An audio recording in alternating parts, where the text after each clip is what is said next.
After 30 days, here's what shifted in my life. My anxiety was quieter, noticeably quieter. Not gone, but like someone had turned down the volume. I started waking up differently, less dread, more possibility.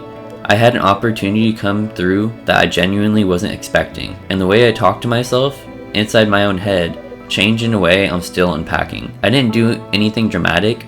I didn't overhaul my life. I didn't quit my job or move cities or reinvent myself.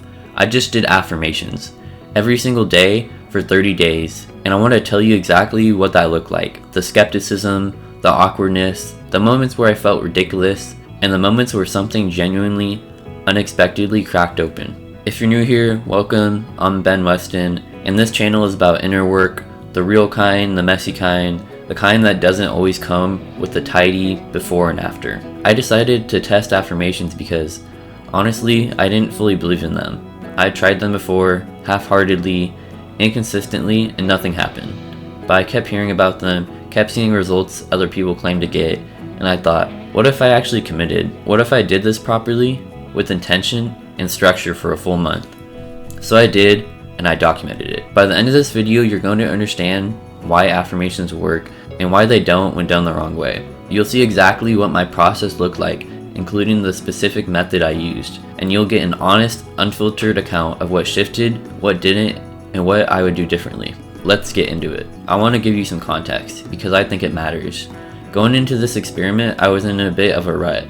Not a crisis, nothing dramatic, but that particular kind of stuck that's hard to explain to people because on paper everything is fine. I was functioning, I was showing up, but there was this low level hum of dissatisfaction underneath everything. Like I was going through the motions, but not really believing in the direction I was heading.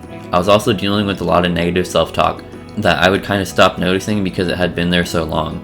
The kind where you catch yourself thinking things like, why would that work out for you? Or you're not really the kind of person who, and you don't even clock it as harmful anymore because it just feels like reality. I knew something needed to shift. I just didn't know what. I want to be upfront. I came into this skeptical. The idea of standing in front of a mirror saying I am abundant and worthy felt, I'll be honest, a little embarrassing. Like something you do before you knew better. But I'm also someone who believes that if you dismiss something without actually trying it, you don't really get to have an opinion on it. So I got curious instead of dismissive. I started reading about the psychology of self-talk, about how the brain responds to repeated language, about neuroplasticity and the way thoughts, when practiced enough, become default patterns. And I thought, okay, that's not pseudoscience. That's just how the brain works. So what if affirmations are just intentional practice of better thought patterns? That reframe is what made me willing to try. I made myself one promise going on. I wouldn't do this halfway. No skipping days, no rushing through it to tick a box. I was going to show up for the same way I'd show up for anything I actually cared about. 30 days, every day, no exceptions. That intention, that decision to take it seriously, I think it mattered more than I realized at the time. I didn't just pick random affirmations off a Pinterest board, though no judgment if that's where you start. I want mine to feel targeted, connected to the actual stuff I was working through. I used 3 core affirmations and rotated a 4th depending on what I needed that week. My main 3 were, I am worthy of the life I'm building. Good things flow to me easily and consistently. I trust myself to handle whatever comes. I chose these because they directly address the specific negative patterns I have identified. Unworthiness, scarcity thinking, and anxiety about the future. If you're doing this yourself, I'd encourage you to do the same. Map your affirmations to your actual beliefs. The more targeted, the more useful. Now the method I used. I want to talk about this specifically because I think it was a big part of why this experiment felt different from my previous half-hearted attempts. I used the 3-6-9 method. If you haven't heard of it, here's how it works. You write your affirmations 3 times in the morning, 6 times in the afternoon, and 9 times at night, every day. The method comes from the idea, rooted in Nikola Tesla's fascination with the numbers 3, 6, and 9, as fundamental to the universe. That repetition at specific intervals throughout the day reinforces the neural pathways associated with that belief. You're not just saying it once and hoping it sticks. You're seeding it into your morning, your afternoon, and your night. You're literally building it into the rhythm of your day. And there's something about writing specifically. Not just saying it, not just thinking it, but physically writing it. That forces presence. You can't autopilot through writing the way you can through speaking. Your hand is moving, your brain is engaged. It's a more embodied practice than most people realize. So morning, 3 times, afternoon 6 times, nighttime 9 times. Written every day. In practice, here's what that looked like. Morning was right after I woke up, before I looked at my phone. Maybe 5 minutes. Afternoon was a midday break. I'd step away from whatever I was doing, find somewhere quiet, and write. Another 8 to 10 minutes. And at night before bed, I do the longest set. Sometimes I would light a candle. I made it feel intentional. Probably 20 to 25 minutes across all 3 sessions. Less than most people spend scrolling. I have to be honest about this because I think it's where most people give up. The first week felt awkward, really awkward. Writing, I am worthy of the life I am building. When a part of you doesn't believe it yet, it has to be a particular quality of discomfort. There's a voice, and you'll know this voice if you try it, that shows up and says, "No, you're not," or "This is delusional," or "What are you even doing?" I didn't try to fight that voice. I just kept writing. I treated it like exercise. The first few sessions are always uncomfortable. That doesn't mean they are not working. By day 6 or 7, the resistance was still there, but it was quieter, and that, I'd come to learn, was the beginning of something. Week 1, as I said, was mostly about showing up despite the discomfort. The weeks were subtle, almost imperceptible. But there was one thing I noticed. I was catching my negative self-talk faster. I'd have a thought like, this probably won't work out. And instead of just accepting it as true, something would flag it. It was like the affirmation practice had created a tiny bit of distance between me and my habitual thoughts. Just enough to notice them. That noticing, I think that's where it all starts. Week 2, something started to soften. I don't have a more precise word for it than that. I started looking forward to the morning session. There was something grounding about it. Sitting down before the noise of the day started, and deliberately choosing what I wanted to rehearse believing. I also had a moment in week 2 that I want to share. I was in a situation where I normally have spiraled. A conversation that went sideways. Kind that would have lived in my head for days. And it didn't. I processed it faster. I was kinder to myself about it.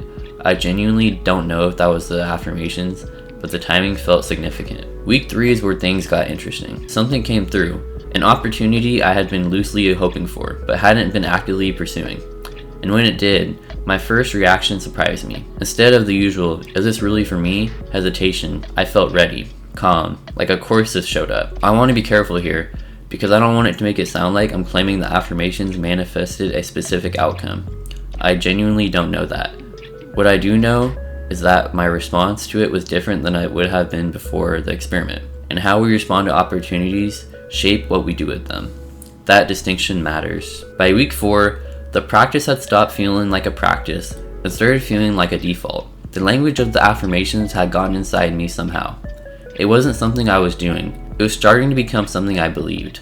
Not completely, not perfectly, but more than before. My self-talk in week 4 was measurably more generous. I caught myself having thoughts like, "You handled that well," or "You were figuring it out," which sounds small, but felt enormous when I compared it to where I started. There were days around day 11 and again around day 19 where I genuinely didn't want to do it, where it felt pointless, where I sat down to write and felt nothing. I did it anyway, not with enthusiasm, sometimes with zero belief, but I showed up. And here's what I learned. Consistency matters more than intensity. The days I did it grudgingly still counted. The practice accumulated regardless of how inspired I felt in the moment. Showing up is the whole thing. The 3-6-9 method worked for me because of the structure. Having 3 specific windows, morning, afternoon, night, meant it didn't get lost in the day the way a single daily practice might. It was woven in. That made it harder to skip and harder to forget. Writing over speaking worked, hands down. There's something about the physical act of writing that makes it real in a different way. I'd recommend written affirmations to anyone, especially if you're skeptical. It's harder to just go through the motions. Targeted affirmations worked. The ones I chose weren't generic. They were mapped to my actual struggles. That specifically made them land differently. I wasn't just saying feel good things. I was directly addressing the stories I had been telling myself. What didn't work or what I would do differently. Week 1, I was too rigid about the wording. I wrote the exact same sentence every time, and by day 4, it was starting to feel mechanical. I'd encourage more flexibility, let the affirmations breathe. Some days, I later started adding a sentence or two of elaboration, and those sessions felt more alive. I also wish I'd journaled more alongside the affirmations, just a few sentences about what came up. The shifts are subtle, and without documentation, it's easy to forget how far you've moved. If I did this again, I'd keep a simple 1-page daily log, and honestly, I start the accountability sooner. Telling someone what you're doing, even just one person, adds a layer of commitment that matters. What surprised me the most was how quickly the negative self-talk became noticeable. I expected affirmations to slowly replace negative thoughts. What actually happened is that I became more aware of the negative thoughts, faster, more clearly, before the replacement happened. Like the affirmations gave me a reference point that made the contrast visible. That awareness, uncomfortable as it was probably the most valuable part of the whole experiment. You can't change what you can't see. 30 days didn't fix everything, but it moved things I hadn't been able to move in years. That's not nothing, that's actually everything. If this resonated, if any of part of what I described sounds like something you want for yourself, I want to tell you about something. Because one of the biggest lessons from this experiment is that having support and structure makes a massive difference. Doing this alone, figuring out which affirmations are right for you, knowing how to use them in a way that actually targets your specific blocks, it's a lot harder without guidance. I offer one-on-one manifestation affirmation sessions, and they're built exactly around this work. Here's what a session includes. We start by identifying the specific limiting beliefs and negative thought patterns that are actually in your way. Not generic blocks, yours. Then I can help you craft a personalized set of affirmations designed specifically for your situation, your language, your goals. We talk through the method, including the 369 method, and how to adapt it to your life. And you leave with a clear, practical daily practice you can start that same day. It's not a group program, it's not a pre-recorded course, it's a one-on-one. It's personalized and it's designed to give you exactly what you need to actually do this, not just know about it. Because knowing about affirmations doesn't change anything. Doing them consistently with the right ones for you, that's where the shift happens. The link to book your session is in the description right below this video. Click it, pick a time, and show up ready to do the work. That's all it takes. I have limited spots, so if this is calling to you, don't sit on it, book the session. 30 days taught me that you are not stuck. You are just practicing the wrong things on repeat. You get to change what you practice. I'll see you in the next one.